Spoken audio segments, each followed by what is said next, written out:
श्री क्षेत्र गाळेश्वर।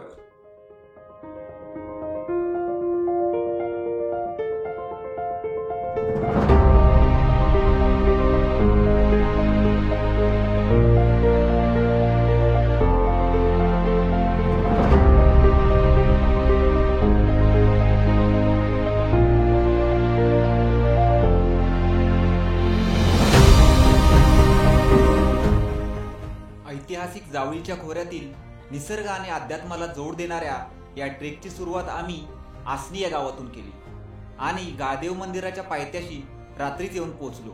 टेंट लावून प्रथम मुक्कामाची सोय केली।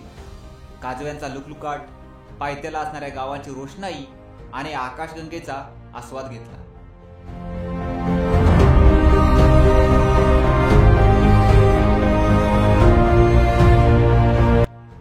नमस्कार मंडळी, सगळ्यांना सह्याद्रीपूर्वक नमस्कार। काल रात्री आपण गाळेश्वर मंदिराच्या पायथ्याला मुक्काम केला होता। आता सकाळ झालेली आहे। आता आपण हा जो गाळेश्वर मंदिर आणि गाळदेव पठार आज आपण माहिती घेणार आहोत। आपण सकाळी उठल्या उठल्या थोडासा जांभळांचा आस्वाद घेतलेला आहे मित्रांनो। तसेच काही आपण रानभाजी, ज्याला आपण सकरुबा बोलतो, ती गोळा केलेली आहे। माझ्याबरोबर आयुष जो आहे, आयुषनी त्यांच्या घरच्यांसाठी हा खराटा सोहा काढलेला आहे। एकदम नैसर्गिक खराटा, आम्ही प्लास्टिक वापरत नाही गावाकडे। तर आता चला तर आपण जाणार आहोत गाळेश्वर मंदिराकडे आणि त्याच्या इतिहासाबद्दल जाणून घेऊया। चला।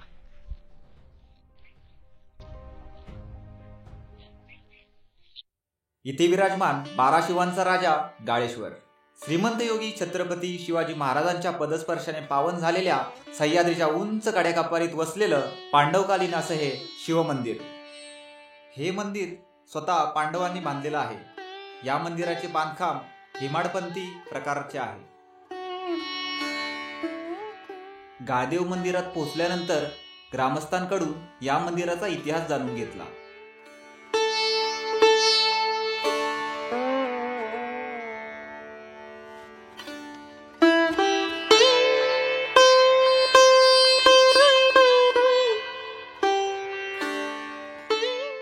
या देवाचे वैशिष्ट्य म्हणजे विष प्राशन करून महादेव या परिसरातून भ्रमण करत असताना त्यांच्या तोंडातून गरळ खाली पडले आणि त्याच ठिकाणी स्वयंभू शिवलिंग तयार झाले। मूळचे गारडेश्वर म्हणजेच आताचे श्री गाळदेव म्हणून ओळखले जाते। आजही इथे मोठे मोठे सर्प दिसून येतात।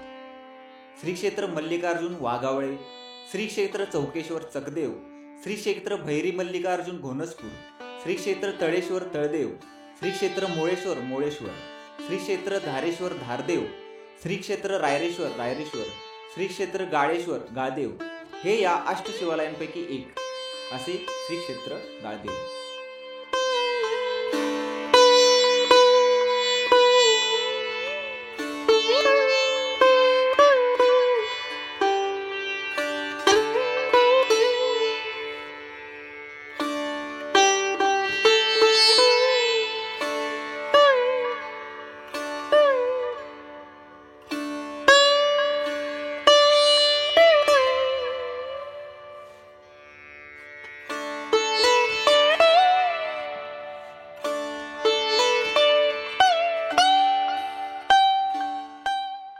श्री क्षेत्र गाळदेवाला 12 गावच्या 12 शिवा जोडलेल्या आहेत।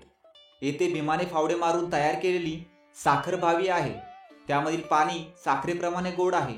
त्याचा प्रत्यक्ष उगम श्री क्षेत्र महाबळेश्वर मधील 5 नद्यांच्या उगमातून झालेले आहे अशी आख्यायिका आहे। देवाच्या पूजेसाठी हेच पाणी वापरले जाते।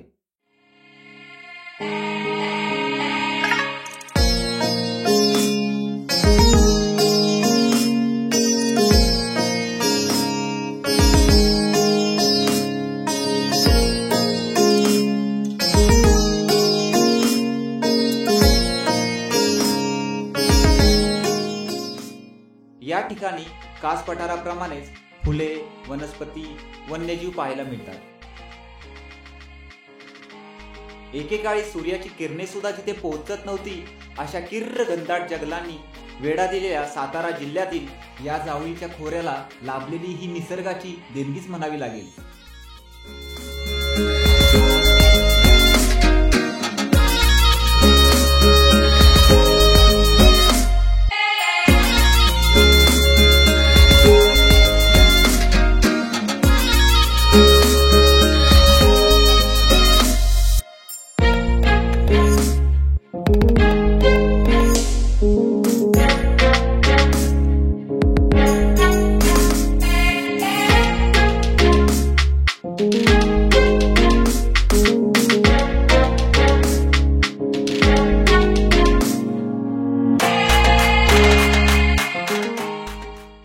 तर मंडळी, निसर्गाला अध्यात्माची जोड देणारा हा व्हिडिओ लाईक आणि सबस्क्राईब करून आमच्या पुढील व्हिडिओसाठी प्रोत्साहन मिळावे ही विनंती.